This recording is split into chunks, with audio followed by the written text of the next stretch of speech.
It was just the most massive thing I've ever seen. To tell you the honest truth, I thought, well, we're the only ones left on this planet. Something's happened. We've missed something here.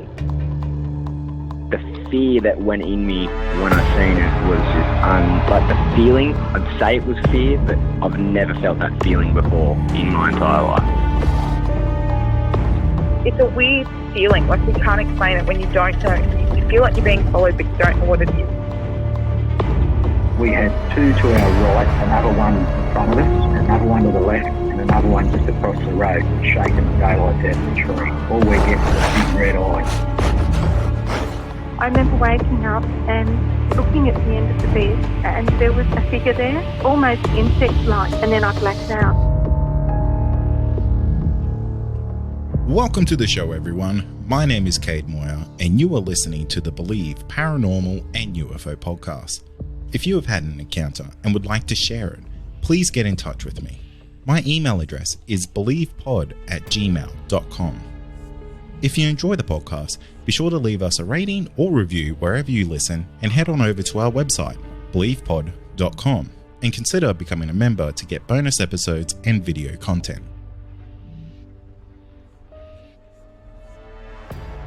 Tonight I'm joined by Sarah, and Sarah had a really fascinating UFO encounter in Western Australia back in 2012.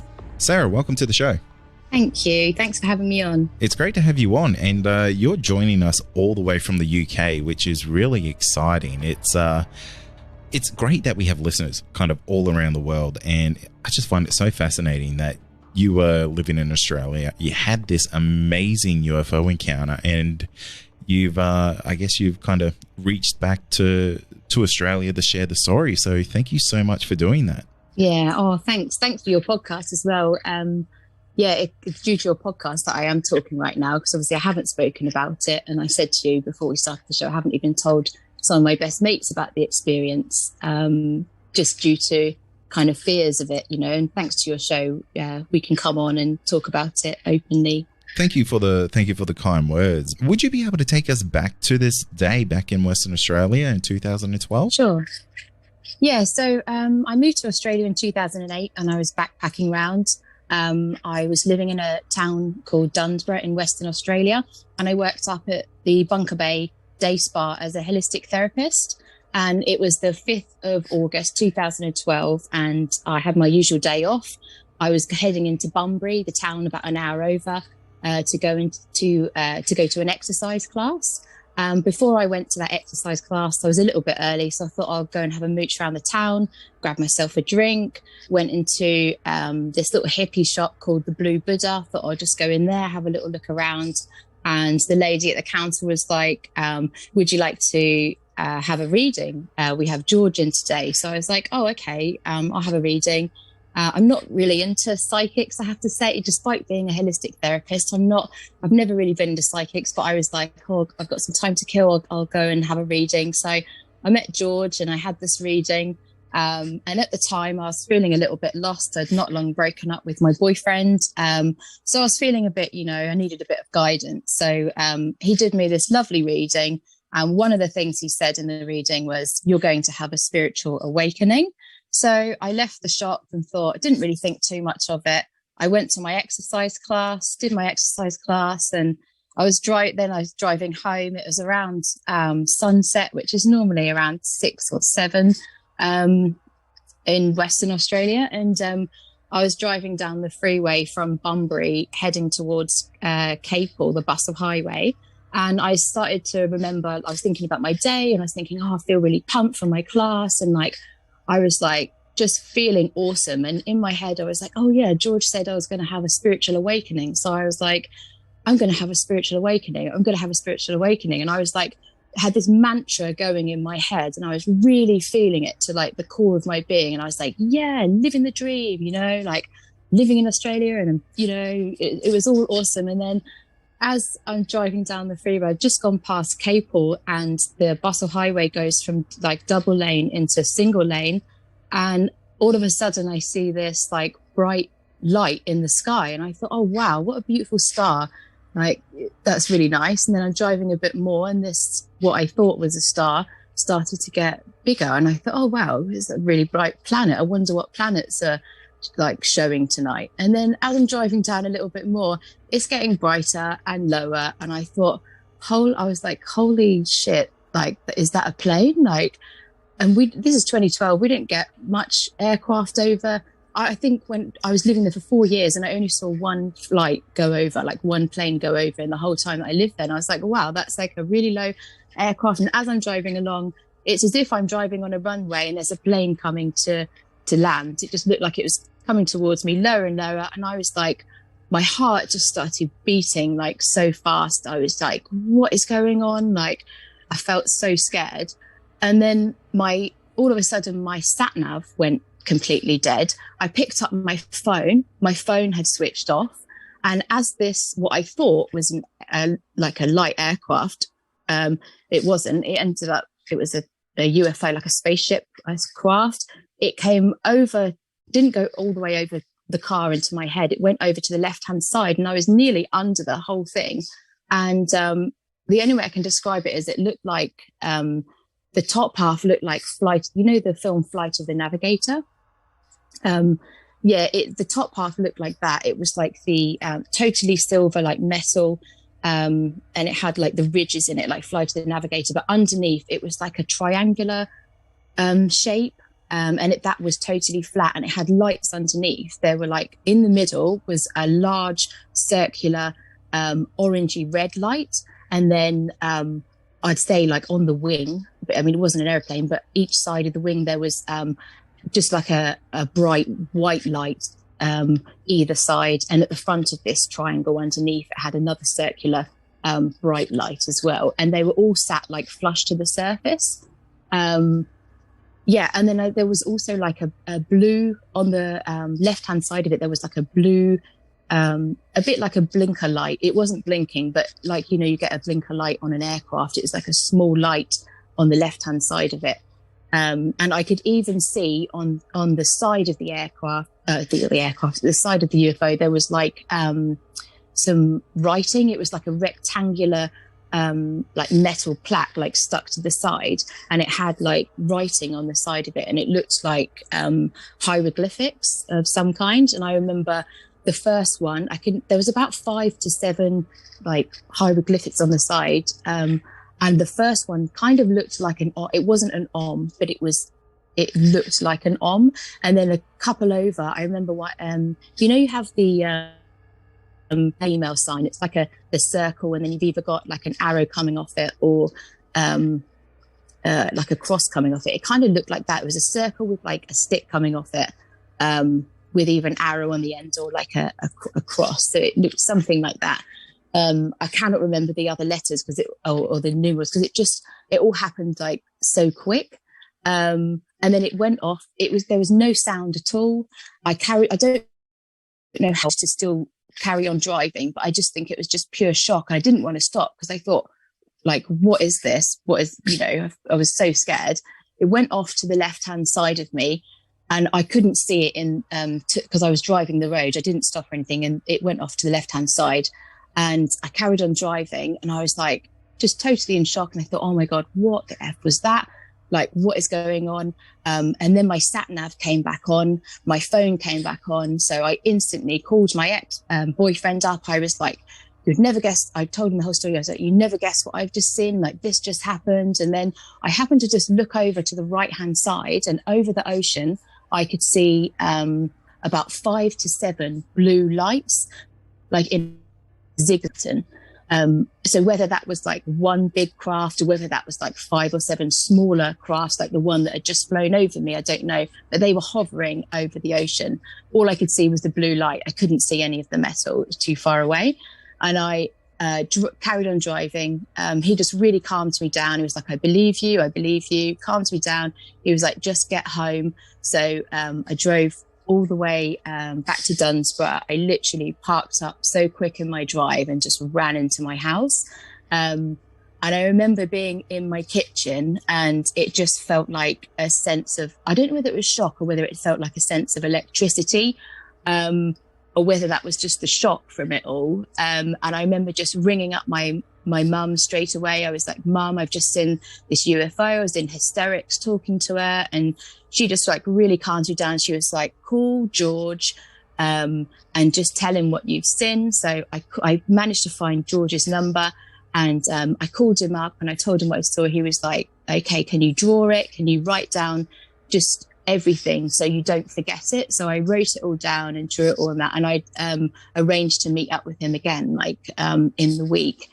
And I remember just being like so scared and so in shock at what had happened, that I couldn't sleep that night. And I went to bed with the light on, and I think I only had about a few hours sleep in the end. But when I eventually did go to sleep, I had like the strangest dream of being stood like in this dark room in front of like not a council of beings or people, like there was like a desk. And I remember seeing there were like two men, like both with one had like, they both looked human, and had like cloaks on. I had like, one had really big eyes and looked like human like.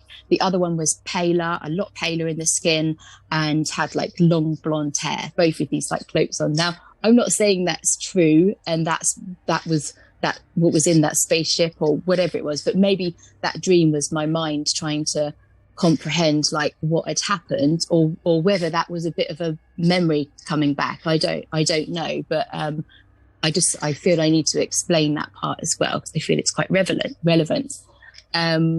Yeah, and then I remember waking up in the morning just still in shock, and I think I'd convinced myself for about a week that I'd lost the plot and I was going mad. I was like, I researched flight paths. I was Googling everything I possibly could to try and find an explanation for it. I was very lucky that I had such caring and positive friends in the spa that I worked with, because they just really took me under their wing. They believed me, and they really helped me through what was just the most strangest, shocking time of my life. And yeah, I owe a lot to them.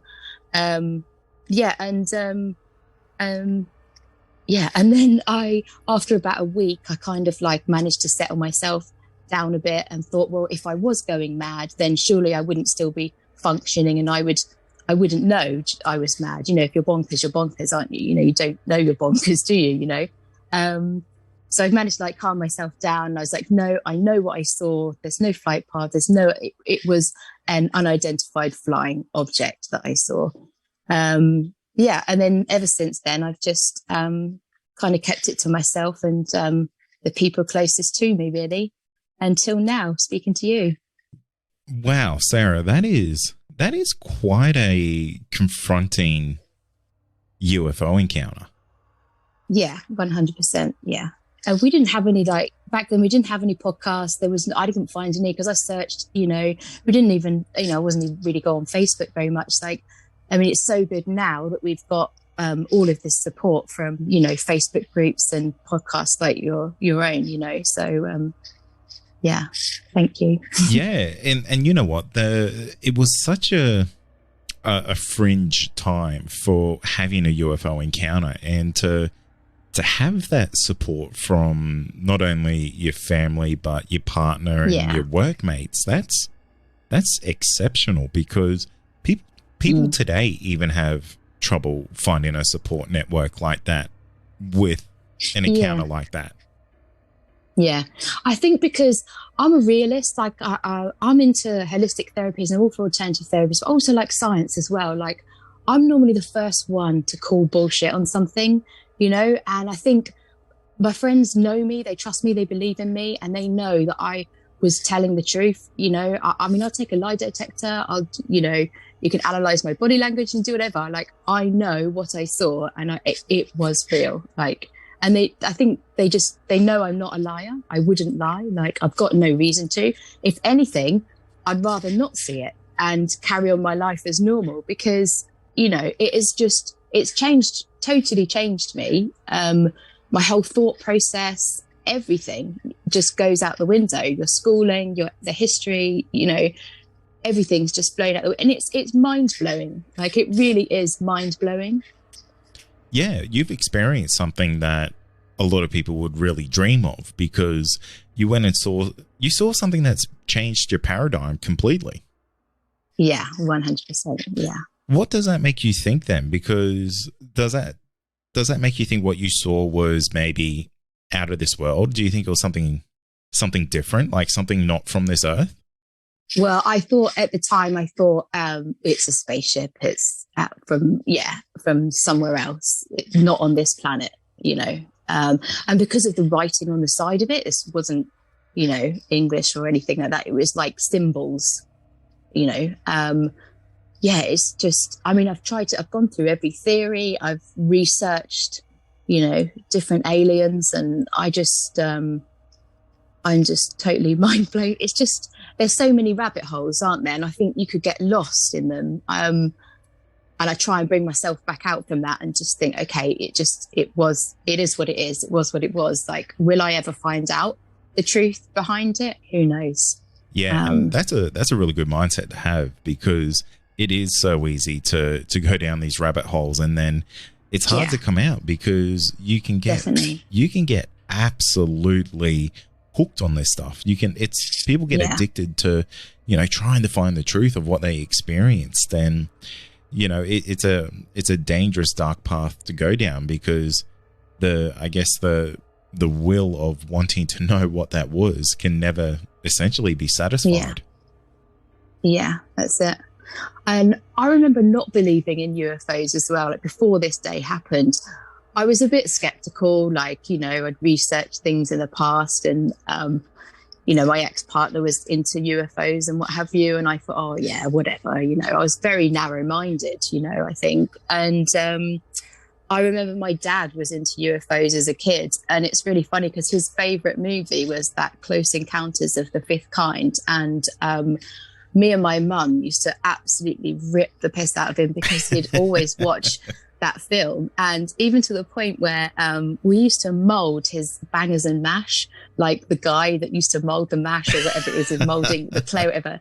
And we used to serve it up to him, sniggering, thinking we were hilarious. And I remember speaking to my dad the day after. I phoned him up, and the first thing he said to me was, "See, I bloody told you so." So that was my karma, I think. Yeah, he had the last laugh on that one, didn't he? Exactly. Yeah, that's it. Yeah. So you saw this unbelievable craft essentially right in front of you, and literally meters away. Like, this is like the holy grail of a UFO encounter that, you know, people dream of. And were you thinking this is definitely a UFO when you saw it? Like, were you trying to process it to think maybe this is just an airplane or anything like that? Well, when it was looked like I was driving along a runway and it was coming lower and lower, and I thought, oh my gosh, this plane's going to crash. Like, what is this? It wasn't until the light had kind of totally dimmed and it was literally over the top of my Jeep, and I was like looking up, like, what? And it was just pure metal. It's nothing I've never seen anything like it in my life. It was just pure metal. You know, it didn't look like an aircraft. It was, you know, it didn't look like it was made. It was totally silent as well. And the lights underneath, it was just like magnificent. And it was also the size, the height up was about a 2-story house. So it was obviously very low, and I could read the hieroglyphics, but they're symbols on the side of it. And it was about the size of the roof of like your house as well, just like a normal. Wow! So it was actually quite a large craft. So large, yes, yeah. Wow, that's incredible! And the fact that this was making no noise, just flying silently, no over noise. You. And my sat nav, I was so scared because my sat nav went off. So whatever that was able to disable my sat nav and switch my phone off. Yeah, that's really scary. That's the type of stuff that you hear about in movies where, you know, that happens just before you kind of get abducted type of thing. Well, this is the thing. And my friend said to me, like, and my ex-boyfriend said to me at the time, was like, do you have any markings on you? Do you think you were abducted? I said, no, because no time went. Like, I still got home at a normal time that I'd get home from driving back from Bunbury to Dunsborough. I don't remember, like, being abducted. If they did, then they put me back exactly at the same time I was driving along. Like, the only thing I do have is that dream, which I only remember, that's the only thing I remember in that dream, is just seeing those two like people or beings, whatever they were. But they looked human to me. So, and like I said, maybe that was my mind trying to comprehend like what had happened. Yeah, and the fact that you remember that dream so vividly is like that's a real point of interest for me, because I don't know about you, but for me, I swear I could wake up and I'd forget my dreams in about 2 minutes. It's just, I don't know, I just have one of those hopeless minds. But for you to remember such detail from that's kind of odd, and makes me wonder if there is, potentially something else to that. And now, a quick word from our sponsor. Also, are you wanting more content? Why not become a Believe Plus member? You'll get access to exclusive podcasts and episodes that aren't available to the public. Not only that, you'll also get our regular feed without any ads. Head to believepod.com/plus to sign up today for just $5 a month. I think so. And I've never thought, or I could be totally wrong, but I've never thought aliens. I always laughed at the grey alien look, your typical like UFO movie with, I was always like, why do they have to look like that? Like, why make them look like that? I mean, they may do, I don't know, but I always thought, well, why don't they look like us? Like, surely there's got to be a race of beings that look like us, because who created us? Like, that's my mindset and how I've always thought, like I was, think they would look like us. Yeah, absolutely. I agree with you. And I think, a lot of the, popular culture and the zeitgeist really leads a lot into these types of, I guess, ideas and I guess scenarios of like how aliens should look. And, it always really does raise a bit of a red flag for me when you hear people encountering things that are so stereotypical of that. Yeah. And I really like your encounter because it's so different and it's so unique, and even the dreams that you have are different. You're not seeing the big almond-eyed, grey alien with the black eyes. You're seeing something that's different. And I think that's really interesting. Yeah. Yeah, definitely. I mean, they may look like what was that film called? What was that film called where Cocoon, that's it. They might look like that, they're just like light beings as well. I've thought of that theory as well, like maybe they just look like the ones in Cocoon. It's just a light, but who knows? Yeah, exactly. But it's a really fun type of exercise to do, because if you really think of it in a scientific manner, that these things are growing up on alien planets, they may not even be a carbon-based life form. They could be something synthetic or something just we can't even think of. And I think that's the fun part of these types of conversations. Yeah, definitely. Yeah.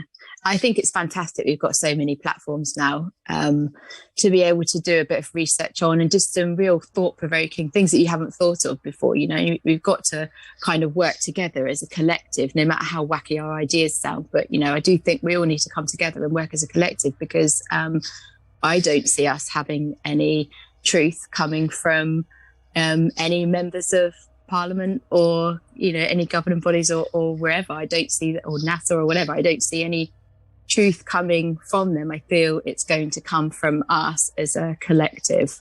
And you know what? There's every chance that they don't even know themselves. It's one of these things. I said this as well. Yeah, I agree with you there. Because so many people have these encounters, and the whole thing is, there was an absolute disinformation act about UFOs and everything related to that. So that could just be the fact that, this is all too hard. We don't know anything about it. So let's just try to make people look silly. Yeah, that's it. Yeah. Yeah, I agree with you there. Something interesting that you said there was that this kind of changed how you look at the world, because you've had this encounter with something that is, potentially from out of this world. How does that change your thought process about how you just kind of go on with everyday things? Yeah, it was really hard. After this encounter, like the first couple of months were quite hard to then, I still got up and went to work and, I had to, but the more I spoke about it, the more to my, like the spa girls, the more I could kind of process it and just thought, okay, it is what it is. I've just got to take it for what it is. And I need to crack on with life. But you do question everything from your education when you're younger, all the history you've learned, are we being lied to? It was really hard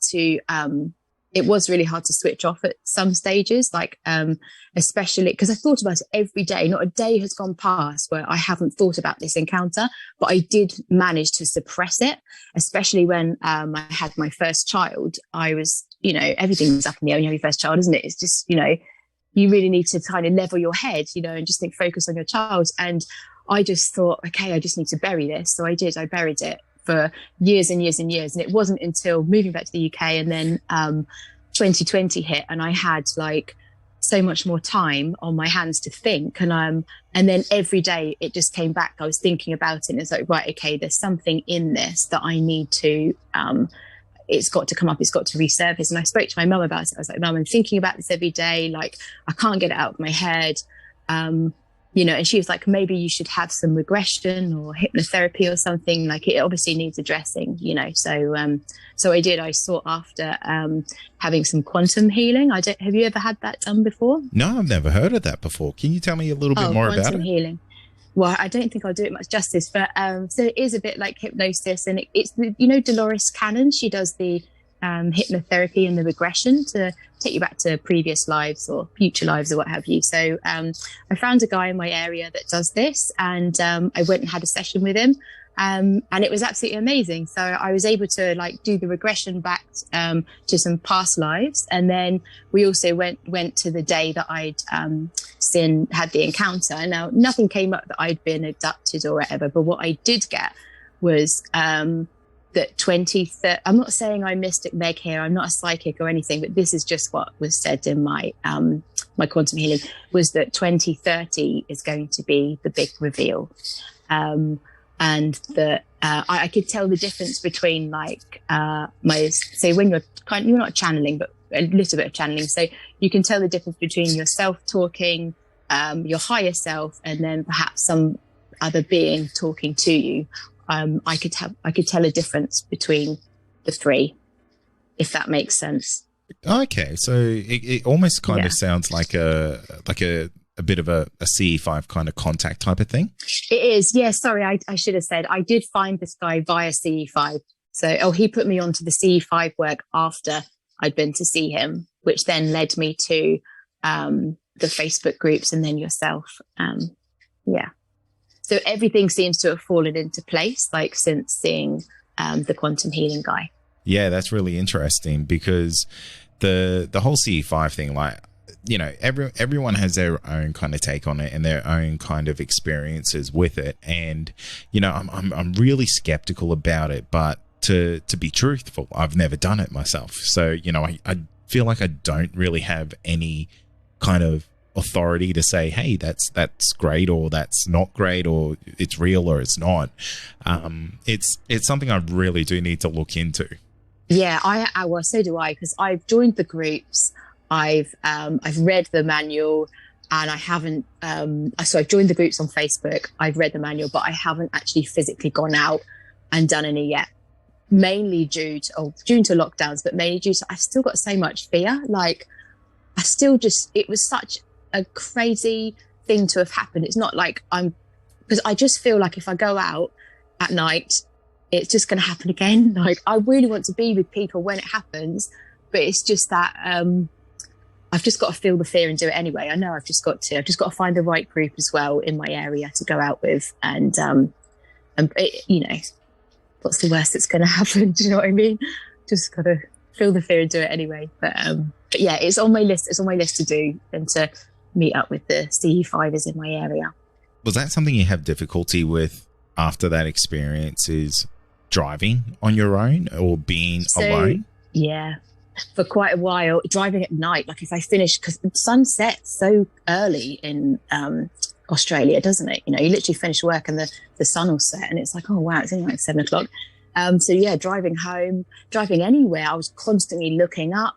And then sometimes I'd go to another exercise class and I think, oh shit, like don't let it happen now. Don't let it happen now. And I'll be like, okay, it's not going to happen. It's just this constant like mind chat of, okay, not now, don't come now, wait till I'm with someone. You know what I mean? I need somebody to hold my hand. But I think I've always been a bit of a scaredy cat. Like I'm not into, horrors. I'm not into like anything like that. I don't like any of the paranormal stuff. Like, I just, it freaks me out. I just, yeah. And I know people will be like, oh, man up, like we would love to have the experience that you've had. But I know, I just, wish someone would be with me if it happens again. So that's what I'm working on next, I think, is just building up the courage and just feeling the fear and just going out with these CE5ers and just seeing what happens. Yeah, and it's a really big step because, there's, people have PTSD for encounters like this, and that's something that's just so very, very real and so personal. And to try to explain that to someone who wasn't there, who doesn't understand, who, let alone doesn't believe in UFOs would be, let alone impossible. And the fear that you would have, I completely understand that because you experienced something that was life-changing. You don't really understand it, and who's to say that the next one would be so kind, so to say, if it ever did happen again. Yeah.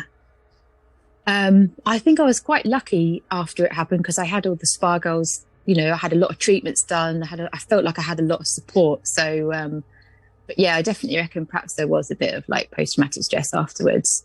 Yeah.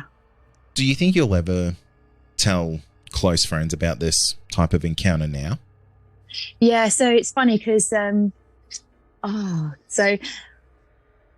I've not told them. Like my best mates in the UK don't know, even though I tell my best mates have known them since we were like 5 years old. I've still not told them, just because they're not. So my friends in Australia and New Zealand, they're very you're very forward thinking over there and very alternative. And working in the spa industry, it's like everyone. It's really just a real open, awesome place, isn't it? Really to be. Everyone's forward thinking, whereas England's a little bit different. I'm not saying everyone's like this, but it's a little bit different. So yeah, I think I will, but I think it's got to be the right time. I have tried to tell them a couple of times, but then the phone's rung or something's happened and then I haven't had the chance to. But yeah, I think after this podcast, I really ought to. It could be a really soft way to kind of share your encounters with people and just say, look, I'm not the only person that this has happened to. This guy's spoken to hundreds of other people who have had these really weird and unusual encounters that can't be explained. Yeah, that's it. Yeah. So, Sarah, has your interest in UFOs made you want to look into this further? Because I know you're looking into CE5 and stuff like that, and you said you almost went down this kind of rabbit hole. Is there something else that kind of calls you to look into it? Do you feel like you have some type of connection to it? Yeah, I just wondered why. I do think that there was there's definitely something in the fact that George the psychic said you're going to have a spiritual awakening. Like, I'm not saying he predicted that this was going to happen. I think maybe he planted the seed in my head and I was like on the vibration of you have like law of attraction and manifesting, and I was just feeling it to my core. I think maybe I opened something up with hello, come to me, speak to me. Do you know what I mean? I think there was definitely something in how I was feeling, driving along that road and what I was thinking that definitely helped perhaps them think, oh, hello, yeah, would you like a spiritual awakening? Bam, here you go. Yeah, there's definitely something in that. Yeah, definitely. And I'll tell you what, I was baiting you for that kind of answer because it's one of these things that, I don't think CE5 calls to everyone. No. It certainly doesn't call to me, but that's not to say that I'm never going to try it. But what you kind of encountered almost sounds like you not wished for this thing to happen, but you weren't exactly asking it not to show up. No, I mean, I've tried it with a lotto win and it didn't work. So, but I do think you have to just be true. It's not like you can go out in C5 and just summon them down or whatever they are, you know, like they're going to choose to come when they want to. I mean, you know, they're far more greater than what we are. Well, I think they are far more greater than what we are. But yeah, I just think you just got to be, true and innocent and in your thinking. Yeah. How often are you looking up into the sky now? Yeah, every night. I have never not. Always looking up. Yeah, always. Yeah. You've got this natural curiosity burnt into you now, I guess. Yeah, definitely. Yeah. And it's like I try not to think about it too much. I mean, because I'm a mum, I've got 2 girls. Like, I'm a mum, like, work, you know. You have to have, it's hard to have the balance between this normality of life and then also this out of world or whatever it is. It's really hard to find a balance between the both of it, you know. The thing is, you still have this normal life that you need to live, and then you kind of have this amazing secret that kind of sits on the surface that, you know, you've experienced something that is possibly from out of this world, and you know, that's a really tough story to share with people. It is, because people just think you're bonkers, you know. They just, you know, think, oh, whatever, you know, what was you smoking? Do you know what I mean? Like, you just think you're either on drugs or you've lost the plot. Like, but it's not. It's so real and it's happening, and we've got to wake up to this, you know. But I guess everyone will wake up in their own time, you know. Yeah, and that's it. You know, everyone's on their own journey, their own path, and that's it. What I really like, though, is in this modern day and age, we almost seem to be on this path to disclosure, and to have a UFO encounter is no longer this weird taboo thing that only happens to the crazies of the world. It just happens to normal people. Yeah, that's it. It's just normal, everyday people. It's like, yeah. And I didn't think I was doing anything special at the time. I wasn't, you know, I didn't even know what C5 was at the time. I was just literally driving up the road feeling really awesome, you know? Yeah, exactly. Well, Sarah, I want to thank you for coming on the show. Your encounter was absolutely fascinating. I love the fact that you have these amazing dreams about these kind of alien-like creatures that aren't the status quo. And I really do love the fact that you kind of look more into this, even though that you're not quite sure, you know, like you're not 100% on board with it all, but you're willing to give it a red hot crack and, you know, look more into it. Yeah. Oh, thanks so much. Yeah. I just try and keep it real as I can.